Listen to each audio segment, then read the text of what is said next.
AC voltage applied to a capacitor, AC voltage applied to a capacitor हा part आपण पाहणार आहोत. या ठिकाणी बघा हा कंडेन्सर आहे, हा कॅपॅसिटर, त्याच्या ॲक्रॉस EMF या ठिकाणी अप्लाय केले आहे, EMF अप्लाय केले आहे आणि इन्स्टंटेनियस व्हॅल्यू ऑफ EMF आपल्याला माहिती आहे काय, is equal to E0 sine omega t. काय बघा या ठिकाणी is equal to E0 sine omega t असं आहे. ठीक आहे, या ठिकाणी हे अप्लाइड EMF आहे. ह्या अप्लाइड EMFमुळं या ठिकाणी ह्या कंडेन्सरच्या ॲक्रॉस इथं करंट फ्लो होणार आहे आणि मग इथं ह्या कंडेन्सरला किती प्लेट्स आहेत, 2 प्लेट्स आहेत. ह्या दोन्ही प्लेट्सवर चार्जेस त्या ठिकाणी काय होणार आहेत, स्टोअर होणार आहेत.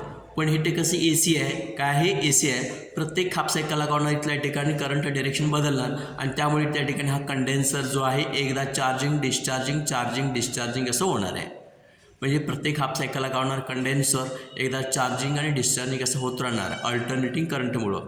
म्हणजे ह्या दोन टोकामध्ये पोटेन्शियल डिफरन्स डेव्हलप होणार आहे आणि पोटेन्शियल डिफरन्सचा फॉर्म्युला आपल्याला माहिती आहे, phi is equal to Q upon C. Phi is equal to Q upon C. Q म्हणजे काय, charge store on this plates आणि सी म्हणजे काय, कॅपॅसिटी ऑफ दी कंडेन्सर. आपल्याला या ठिकाणी इलेक्ट्रोस्टॅटिकमध्ये हा फॉर्म्युला होईल या ठिकाणी, Q is equal to C V. Q is equal to C V. ठीक आहे, म्हणजे क्यू म्हणजे चार्ज, सी म्हणजे कॅपॅसिटी, व्ही म्हणजे काय, पोटेन्शियल डिफरन्स. म्हणजे phi is equal to Q upon C. Phi is equal to Q upon C. Phi is equal to Q upon C. म्हणजे potential difference म्हणजे काय, त्या ठिकाणचं EMF. ठीक आहे, म्हणजे EMF is equal to Q upon C. ठीक आहे, मग आता या ठिकाणी करंटचा आपल्याला फॉर्म्युला माहिती आहे. करंटचा फॉर्म्युला काय, dq by dt. dq by dt rate of flow of charge is called as electric current. ठीक आहे, मग आता या ठिकाणी ह्या dqमध्ये या ठिकाणी ही व्हॅल्यू सबस्टिट्यूट करा. इथं बघा या ठिकाणी क्यूची किंमत सी इकडे घ्या, सी इकडे घ्या.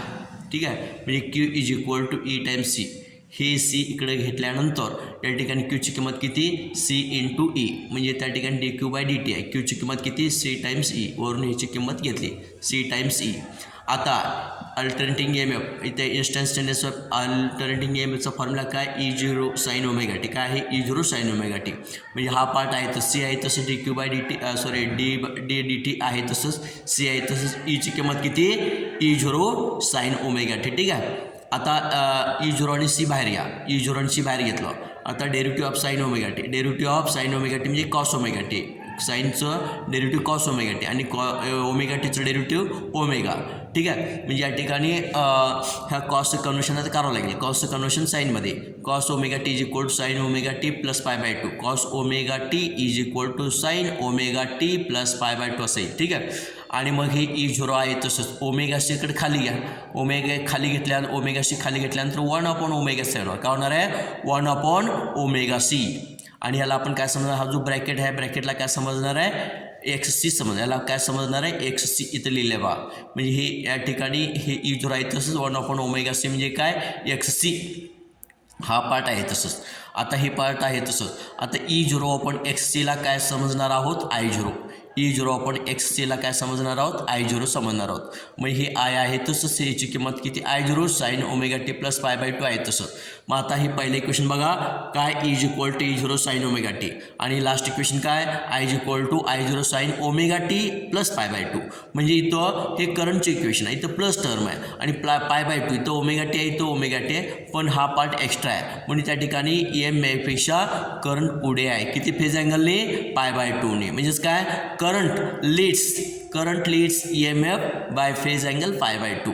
म्हणजे या ठिकाणी पाय बाय टू इतक्या फेज अँगलनी करंट EMFपेक्षा पुढे असं आपल्याला म्हणता येईल. तेच इथले बा, current leads EMF by phase angle pi by two for purely capacitive circuit. हे काय, प्युअरली कॅपॅसिटिव्ह सर्किट आहे. ठीक आहे, प्युअरली कॅपॅसिटिव्ह सर्किट आहे. या सर्किटसाठी करंट लीड आहे कशापेक्षा, EMFपेक्षा किती फेज अँगलने, पाय बाय टूने. आता आपण E0 upon XC, E0 upon XCला काय समजलेलं आहे, I0 समजलेलं आहे. E0 अपॉन XCला I0 समजलेलं आहे. E0 अपॉन XCला I0 समजलेलं आहे. ठीक आहे, हे XC इकडे घ्या आणि इथलं I0 इथं घ्या. हे XC इथं घ्या, इथलं I0 इथं घ्या आणि मग काय होणार आहे, XC is equal to E0 upon I0. XC is equal to E0 upon I0. इथं रूट 2 डिवाइड करा, इथं रूट 2 डिवाइड करा, इथं रूट 2 डिवाइड करा, इथं रूट 2 डिवाइड करा. म्हणजे या ठिकाणचं काय इक्वेशन मिळणार आहे, हे ERMS. हे काय इक्वेशन मिळणार आहे, IRMS. ठीक आहे, म्हणजे XC म्हणजे काय, ERMS आणि IRMSचा रेशो आहे. The ratio of EIRMS to IRMS. The ratio of ERMS to IRMS is called as capacitive reactance. त्याला आपण काय म्हणतो कॅपॅसिटिव्ह रिॲक्टन्स. किंवा E0 आणि I0च्या रेशोला आपण काय म्हणतो कॅपॅसिटिव्ह रिॲक्टन्स. म्हणजेच त्या ठिकाणी बघा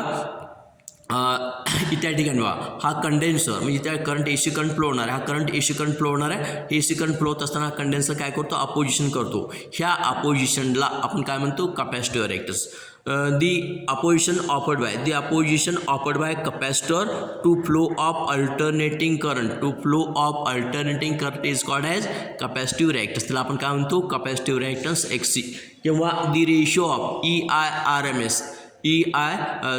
ERMS across the capacitor to IRMS across this along this capacitor, this ratio is called as capacitive reactance. त्याला आपण काय म्हणतो capacitive reactance. मग आता या ठिकाणी बघा XC ची किंमत काय 1/ωc इथं म्हटलेलं आहे. XC is equal to 1/ωc म्हणजे ओमेगा म्हणजे काय 2πfc म्हणजे XC is equal to 1/2π XC is equal to 1/2πfc XC is equal to 1/2π fc. म्हणजे XC is inversely proportional to F and XC is inversely proportional to C. म्हणजे या ठिकाणी इथं inversely proportional आहे, इथं इन्व्हर्सली प्रोपोर्शनल आहे असं आपल्याला सांगता येईल. आता जर आपण इथं जर DC करंट पाठवला फॉर DC करंटसाठी एफची किंमत किती असणार 0 असणार. एफची किंमत 0 झाल्यामुळं XC का होणार आहे इथं या ठिकाणी XC का होणार इन्फिनिटी होणार. आणि इन्फिनिटी झाल्यामुळं इथं अपोजिशन कसं असणार फुल असणार. अपोजिशन इन्फायनाईट असणार. अपोजिशन इन्फायनाईट असल्यामुळं इथं करंट फ्लो होणार नाही. करंट फ्लो होणार नाही म्हणजे काय capacitor blocks the DC. Capacitor blocks the DC म्हणजेच काय this acts as the open circuit. This circuit acts as the open circuit. पण हे जर DC अप्लाय केला तर AC अप्लाय केला तर काय होणार it passes AC of high frequency असेल AC याच्यातून काय होईल पास होईल. ठीक आहे म्हणजे AC पास होतं DC मात्र काय होतं ब्लॉक होतं. आता बघा हे जे सर्किट आहे this circuit limits the amplitude of current. This circuit limits the amplitude of current similar to resistance in purely resistive circuit. म्हणजे प्युअरली रेजिस्टिव्ह सर्किटमध्ये जसं रेजिस्टन्स काम करणार आहे तसं या ठिकाणी हे जे सर्किट आहे हे लिमिटिंग करतो amplitude of current. This limits the amplitude of current असा हा पार्टीच्या सांगता येईल. ठीक आहे आता बघा या ठिकाणी ह्याचं डेफिनेशन सांगितलं XC म्हणजे opposition offered by capacitor to flow of alternating is called as capacitive reactance. किंवा the ratio of ERMS across the capacitor to IRMS along this capacitor is called as this ratio called as capacitive reactance असं आपल्याला म्हणता येईल. ठीक आहे आणि XCचं unit काय ohm येणार. XCचं युनिट ओहम. आपल्याला फेजर डायग्राममध्ये बा हे हॉरिझॉन्टल ॲक्सिस आहे. इथं या ठिकाणी फर्स्ट रोटेटिंग व्हेक्टर आहे. हा second rotating vector. First rotating vector म्हणजे काय या ठिकाणी अल्टरनेटिंग EMF आणि सेकंड रोटेटिंग व्हेक्टर म्हणजे काय अल्टरनेटिंग करंट. आता या ठिकाणी इथला जो अँगल आहे इथून हे हॉरिझॉन्टल ॲक्सिस केला कोण किती ओमेगा टी. कारण आपलं इक्वेशन काय बघा is equal to E0 sine omega t. तर ओमेगा टी आहे म्हणजे इथला जो अँगल आहे हे अँटी क्लॉक डिरेक्शनमध्ये मोजलं होतं. इथला जो अँगल आहे ओमेगा टी आहे म्हणजे या ठिकाणी is equal to E0 sine omega t. ठीक आहे पहिलं इक्वेशन. आता या ठिकाणी हा वेक्टर इकडे आहे किती कोणातून रोटेट झाला आहे ओमेगा टी प्लस π/2 एवढ्या कोणातून. इथून एवढ्या कोणातून तो काय झाला आहे रोटेट झाला आहे. म्हणजे या ठिकाणी ओमेगा टी इथला जो अँगल हा अल्टरनेटिव्ह करंटचा अँगल आहे इथून कसं आहे हे ओमेगा टी आणि हे π/2 म्हणजे किती होणार आहे ओमेगा टी प्लस π/2. म्हणजे आपलं करंटचं इक्वेशन काय I is equal to I0 sine omega t plus π/2 हे आयचं इक्वेशन. आणि हिचं इक्वेशन काय E0 sine omega t is equal to E0 sine omega t आणि करंटचं इक्वेशन काय I is equal to I0 sine omega t plus π/2. ठीक आहे म्हणजे अल्टरनेटिंग EMF आणि अल्टरनेटिंग करंट किंवा हे दोन्ही या ठिकाणी फेजरमध्ये किंवा हा दोन रोटेटिंग व्हेक्टरमध्ये या ठिकाणी फेज अँगल किती आहे π/2. म्हणजे या ठिकाणी करंट पुढे आहे. इथं या ठिकाणी अल्टरनेटिंग EMFपेक्षा करंट पुढे आहे किती फेज अँगलनी π/2 म्हणजे हे फेजर डायग्राम. ठीक आहे आणि आता ग्राफ बघा या ठिकाणी इथं अल्टरनेटिंग EMF आहे. अल्टरनेटिंग EMF इथं अल्टरनेटिंग EMF आणि ओमेगा टी. अल्टरनेटिंग EMF आणि ओमेगा टी याचा जो ग्राफ आहे इथं या ठिकाणी अशा पद्धतीने इथं दाखवलेला आहे. ठीक आहे हे अशा पद्धतीने इथं दाखवलेलं आहे इसे ग्रीन कलरमध्ये. आणि अल्टरनेटिंग करंट आणि ओमेगा टी तो रेड सिम्बॉलनी दाखवलं आहे. ठिकाणी रेड कलरमध्ये असं हे दाखवलं आहे. ठीक आहे म्हणजे अल्टरनेटिंग EMF आणि अल्टरनेटिंग करंटच्या दोन्हीचा ग्राफ इथं दाखवलेला आहे. आता बघा हे अल्टरनेटिंग ई एम एफ इथून स्टार्ट झालं आहे, अल्टरनेटिंग ई एम एफ इथून स्टार्ट झालं आहे आणि अल्टरनेटिंग करंट इथून स्टार्ट झालं आहे. इथून स्टार्ट झालं म्हणजे काय, इथं या ठिकाणी ते छेदणार म्हणजे इथं π/2 म्हणजे इथं π/2 म्हणजे करंट पुढे आहे. या ठिकाणी कसं, या ठिकाणी करंट पुढे आहे किती फेज अँगलनी, π/2नी. किती फेज अँगलनी, π/2नी. म्हणजे current leads EMF by phase angle π/2. Current leads EMF by phase angle π/2. म्हणजे अशा पद्धतीने ठिकाणी हे ग्राफवरून सांगता येईल, हे फेजवरून सांगता येईल π/2 आणि तो डेरिव्हेशन्स π/2 सांगता येईल.